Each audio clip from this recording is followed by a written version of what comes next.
Good morning. So here we are in the wonderful North Devon, and today this video is all going to be about using any lens to create a wide angle shot. So I've got a standard 24-70, so it's quite wide, but you can create a really wide angle shot using a couple of really simple techniques.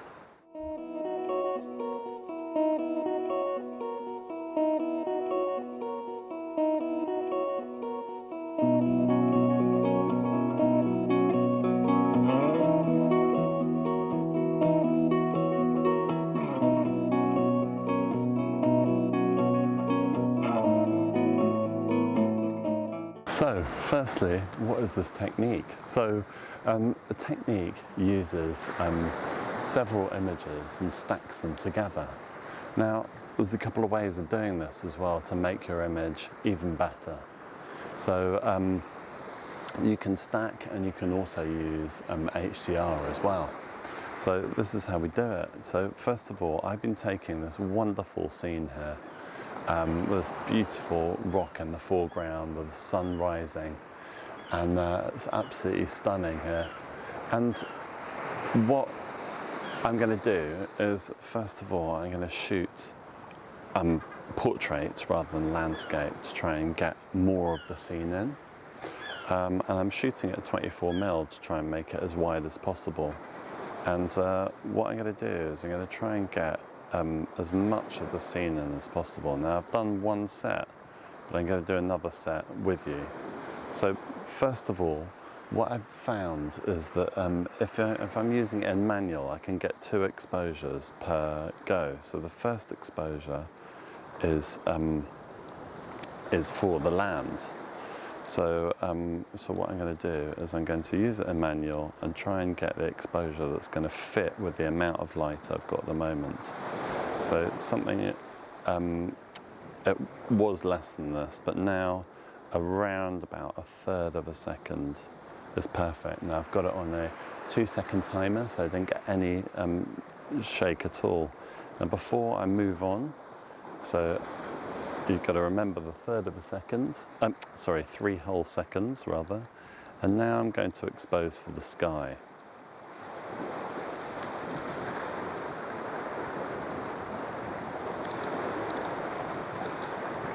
So probably around about, ironically, 1/3 of a second.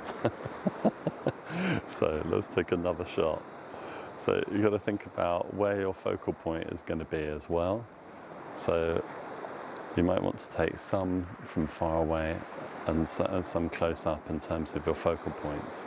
Now I'm going to move my camera. Now before this is set up, there's one extra little step, and that is to make your camera as level as possible when you're taking these shots. And that allows you to really easily stack when you put it into Photoshop. So again, I'm going to take 1/3 of a second, and then I'm going to take exactly the same shot, but at 3 whole seconds. Now, that's going to help me get the correct exposure for the ground and the correct exposure for the sky.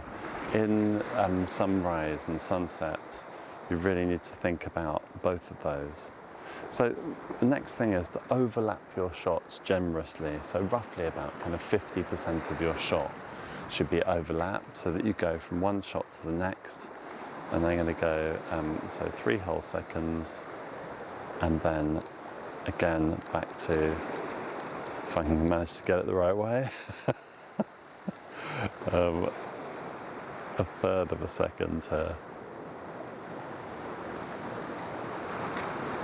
Okay, and the last one. So I'm going to take 4 images.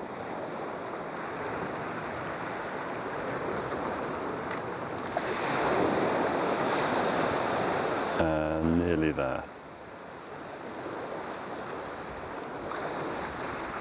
Okay, so that's the last shot. So basically what you need to do is you need to check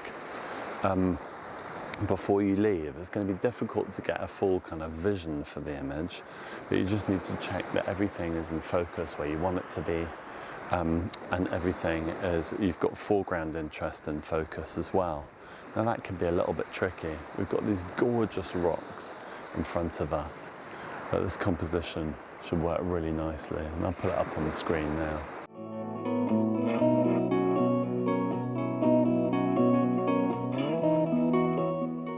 Right, so shot number 2.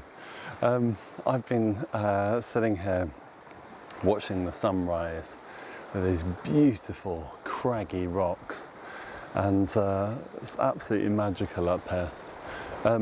So I've been doing another wide angle shot using my normal lens, and this time rather than verticals, literally just taken 2 horizontal shots and put them together. So the way I've done this again, so I'm on f9 at the moment, and what I'm doing again is I'm using HDR and focus stacking. Now, you know, the last thing I want is to make photography overcomplicated, but the technology gives you the versatility to do it. So it's a great thing to be able to do, and I can get this whole scene in. Otherwise I'd need a very wide angle lens, and I don't have one on me. So I'm going to take a shot at f11, ISO 100 and a 40th of a second for the sky.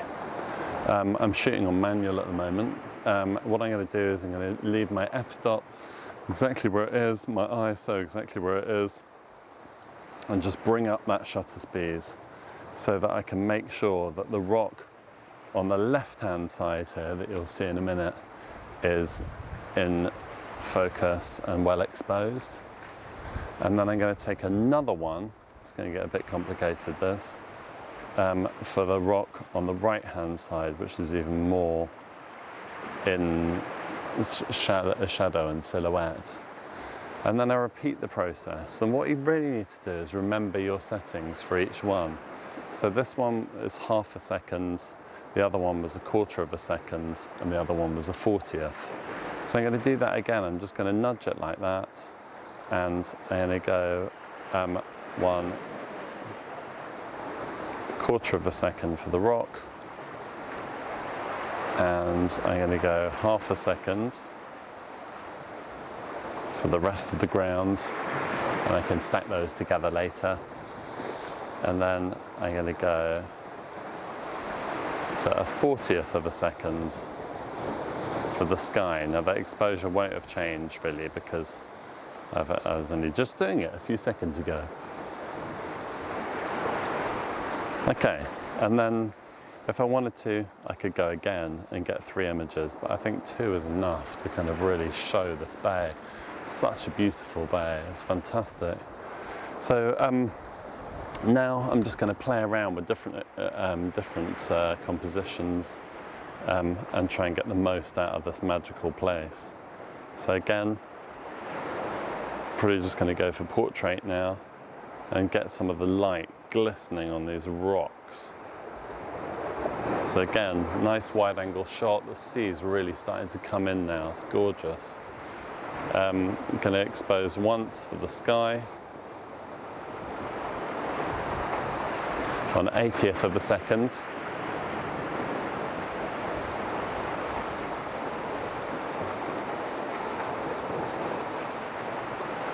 And once for that beautiful light on a 1/4 of a second. So that was actually just HDR photography, it wasn't using a wide angle, but you've got that versatility to really bring those images together, and I'll put those images up on the screen now.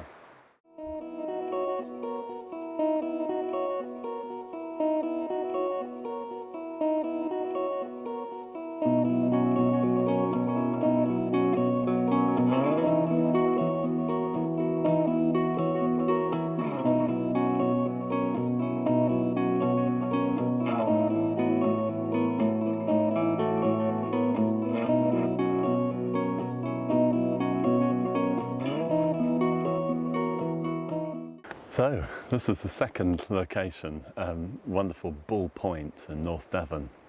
There are some really beautiful kind of craggy forms here, and again, we're going to see what we can achieve with some wide angle photography.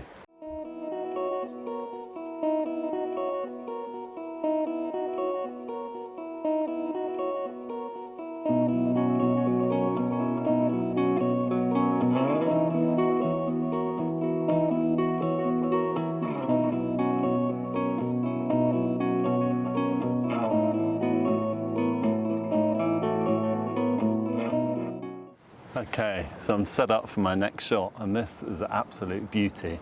The tide the sea is like just the other side of the sea wall, so I've got to be kind of quick. But this shot is just fantastic. The reflection in these rocks is absolutely beautiful.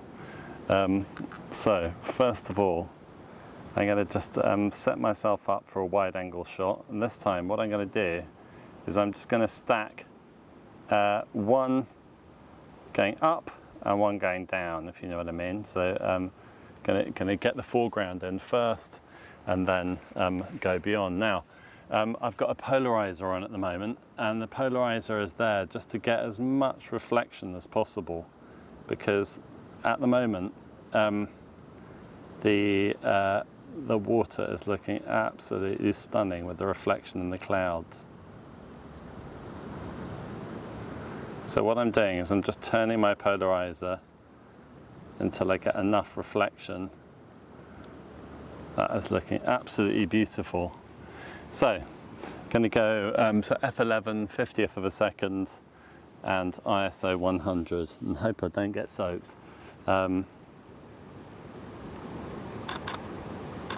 Okay, so taken 3 shots just to do some HDR on that. Oh, the light's changing.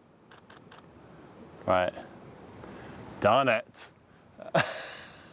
There's a little bit of cloud there, so I just need to wait a while. I love these shots where you get centered reflections and like that real sense of kind of stillness. It's a really good way of using doing daytime photography as well.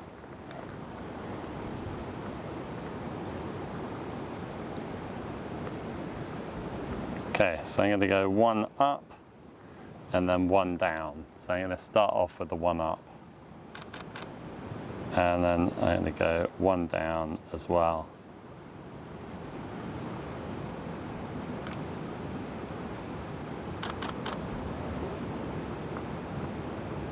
I might just take 1 in the middle as well. Right, so just so that, so that's 1/50th of a second. So just so that I take one without any ripples at all, what I'm going to do is I'm going to put it on manual, and I'm going to put on my big stopper and take another one just to get rid of all those ripples. So this is a 10-stop ND filter. Now my big stopper app is telling me that 20 seconds should do the trick. So I'm going to make my camera go to manual and set it to 20 seconds. I'm just going to put a 2-second timer on it so that we don't get any shutter release at all. And now I'm just going to try that with the big stopper, because there are some ripples in there and it might affect the overall reflection. So I'm just going to take one with, and then again what I'll do is take one from below and take one from above to get that extra wide angle feel, a really kind of ultra wide angle. So let's see how we go.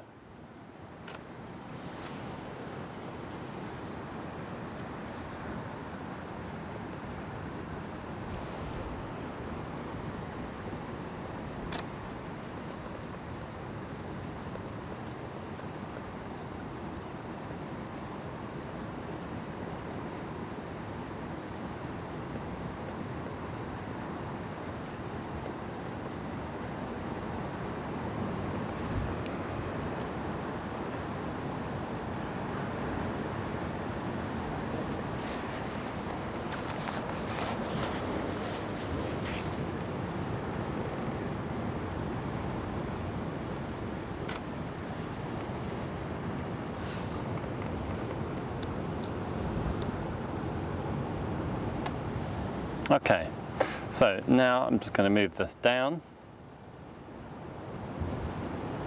In terms of the reflection, it's looking really good with the 10 stopper.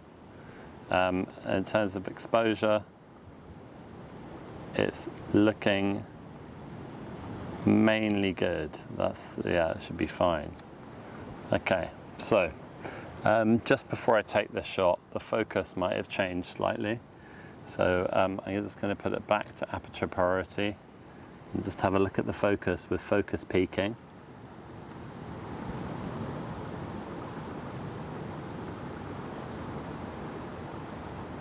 Okay, focus is good. Okay, and now I'm going to take another shot at 20 whole seconds and see how we go with that. So it's just experimenting. You've just got to work out what works, what doesn't work, how different angles and different exposures work together. And it just takes time to do this.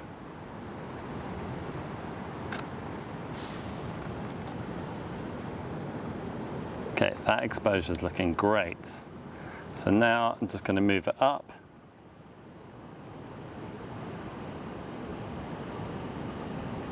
Got at least 50% of the other photograph in there.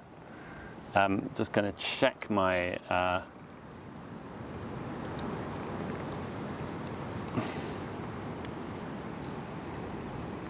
yeah, focus is good. Okay, so then I'm going to go back to manual and take another 20-second exposure. Okay, so this is how we do it in Lightroom.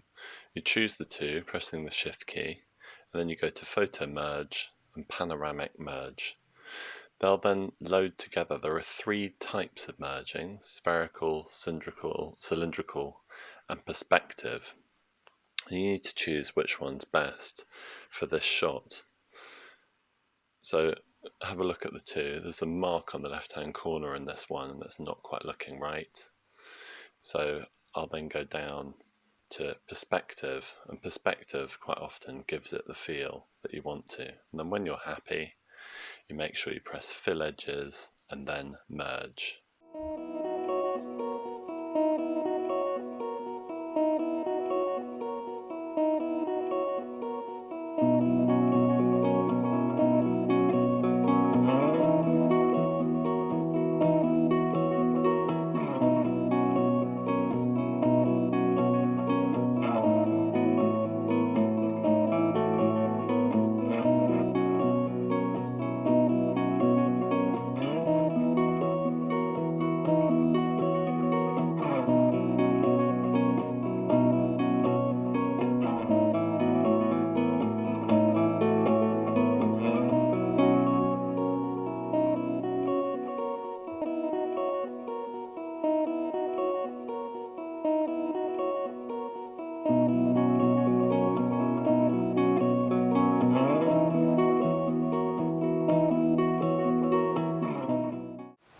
Yeah, so Speaker Mill Falls, I think that's how you pronounce it.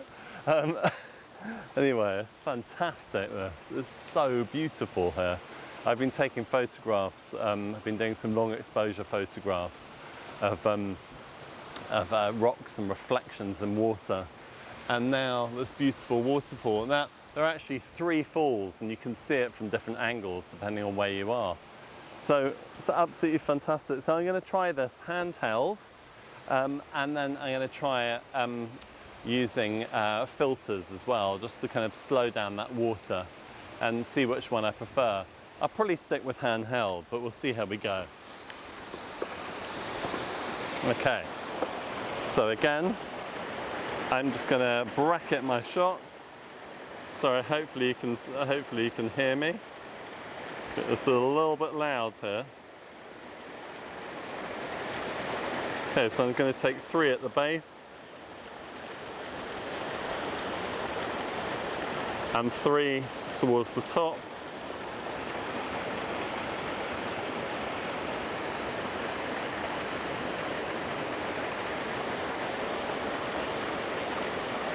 And again at the bottom and at the top to get that really wide angle view.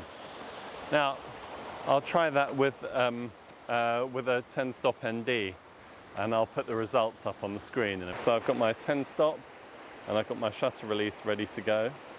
Now, when I looked at it originally, it was 15th of a second.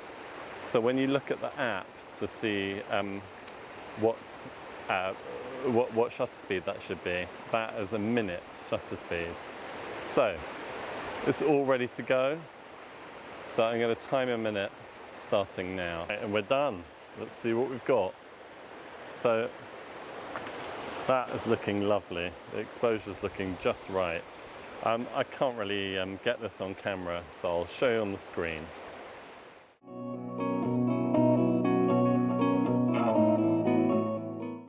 So that's it. So you can use a wide angle lens, or you can use any lens that you have in order to create wide angle images. You can focus stack vertically going up, you can do panoramas, or you can do both. You can also use HDR, so you get the right exposure levels for the sky and the ground and combine them all in Photoshop. So the Photoshop process makes every image more laborious, but it also enables you to pack lighter.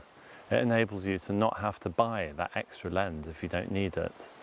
And it enables you to really think creatively about how you use your camera in the space.